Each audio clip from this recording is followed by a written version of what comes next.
माननीय अधिष्ठाता महोदय, आज कौन सा कारण था कि साल के 365 दिन में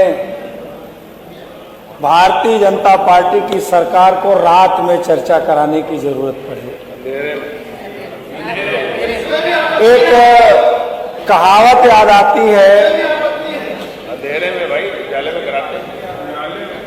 आप अपना वक्तव्य दीजिए, पीठ के बीच में मत बोलिए प्लीज, उनको अपनी बात रखने दीजिए।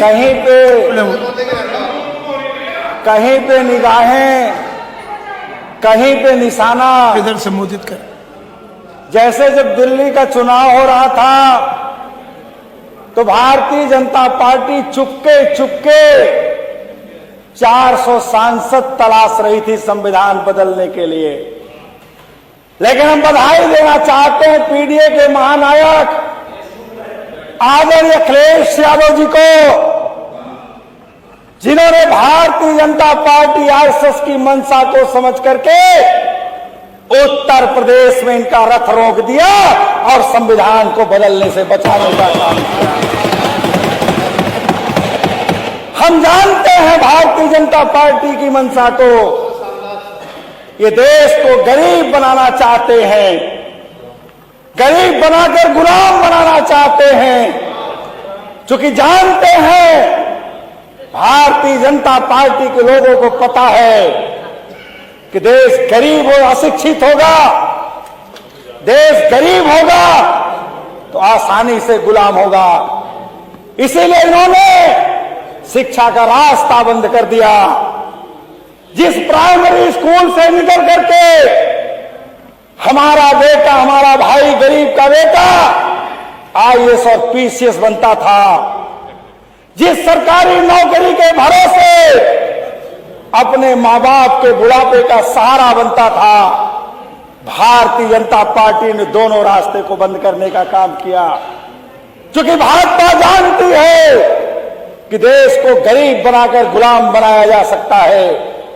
लेकिन हम बधाई देना चाहते हैं इस देश के शानदार नेता श्रद्धेय मुलायम सिंह यादव जी को, जिन्होंने समाजवादी पार्टी बना करके खेत के मेलों से निकल करके बहुजन समाज में पैदा होने वाले उन तमाम महापुरुषों की मंशा के अनुरूप जिस संविधान के अंदर सरकारी नौकरियों में आरक्षण था, लेकिन श्रद्धेय नेताजी को जब मौका मिला तो उन्होंने केवल सरकारी नौकरी में नहीं बल्कि शिक्षण संस्थाओं में भी आरक्षण देने का काम किया था। ये बात इसलिए कहना चाहता हूं कि बिना शिक्षा के कोई भी रास्ता खुल नहीं सकता है।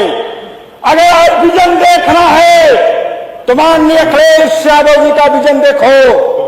आप विजन की बात करते हो, लेकिन जब 2012 से 2017 में उत्तर प्रदेश में इस देश के महानायक, पीडीए के महानायक आदरणीय अखिलेश यादव जी को मौका मिला तो उन्होंने क्या विजन दिया?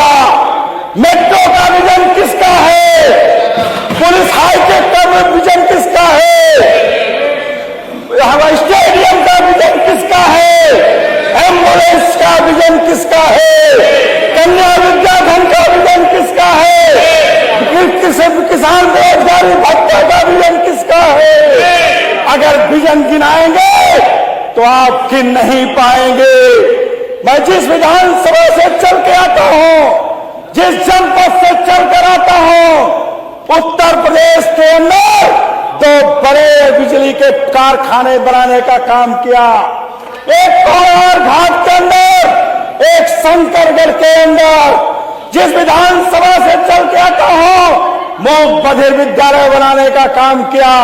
जिस विद्यालय से, जिस क्षेत्र से चल के आता हूं, सरस्वती हाईटेक सिटी बनाने का काम किया।